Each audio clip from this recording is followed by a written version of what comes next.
Hello, cast, men, women, and families. You may be noticing right now that there's something slightly different about me today, and I would say good eye. I'm in fact wearing a slightly different shade of black on my t-shirt, so well done.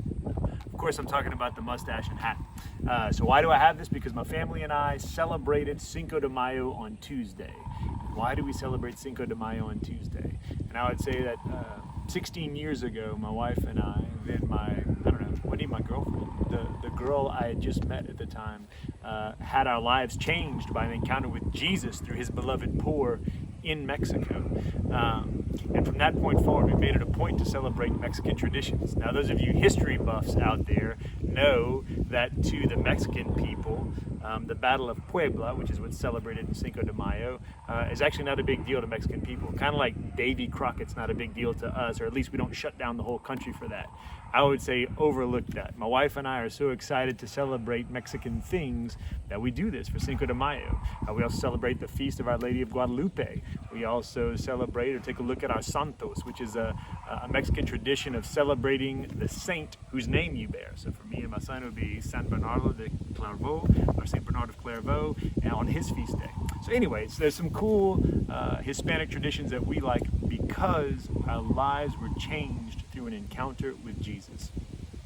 So I want to take a quick look at St. Paul right now. St. Paul is relevant because in the last few weeks, all the first readings have been from the Acts of the Apostles and have featured St. Paul.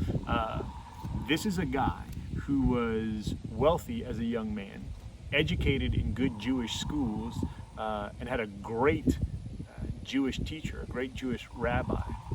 He was a proud member of the Jewish faith.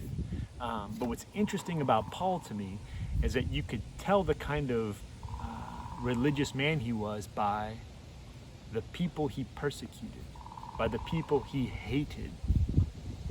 So I'm going to go back to the beginning again. This is a guy who was wealthy and had a good religious education. And when he spoke and acted, you could tell who he was, and you could tell about his faith by the people he persecuted. Does this sound like you at all? If it does, heads up, because remember, after a very real encounter with Jesus, all of that changed.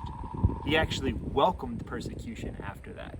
So that's a great indicator for me in my faith. When people know that I'm a Christian man, a Catholic man, and I'm walking around and they're listening to the complaints in this religious organization and this political organization, what are they thinking, you know? How many times in a week do I praise the name of Jesus? And how often do I complain about people who just don't get it? It becomes bothersome to me when I realize that in a week's time, I may be the only example of faith that a person sees.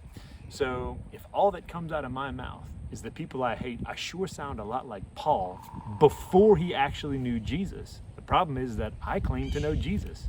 So that's a good indicator for me. I hope it's a good indicator for you. The second one would be, what do you celebrate in your household? I ripped off a few that we celebrate in our household because of an encounter with Jesus. But even look at your big holidays. Look at your Christmas and your Easter. Look at the people around you in church. Do you celebrate maybe more like the first Christmas? Is it simple? Is it good? Is it holy? Are there just a few gifts to celebrate the newborn king? Or is it full of excess? And the reason why I ask that question is because if you were to follow, Arlene, if you were to follow my neighbors who don't go to church, would your Christmas look just like theirs? Family, great. Friends, great. Food, wine, wonderful. Things, fine. But how would they know that their celebration is different than yours or different than mine? If your celebrations, if your feasts look just like people who don't go to church, I think that you got something to look at. I know I have something to look at. So those are my challenges for you today. What's coming out of your mouth?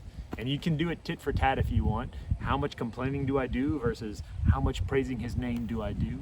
And also, what do you celebrate in your household? Do your kids know what's important to you because of what you celebrate? I hope that mine do, and I pray that yours do too. Please pray for me that I can stay on track with this and know that I love you, and I'll be seeing you next Thursday.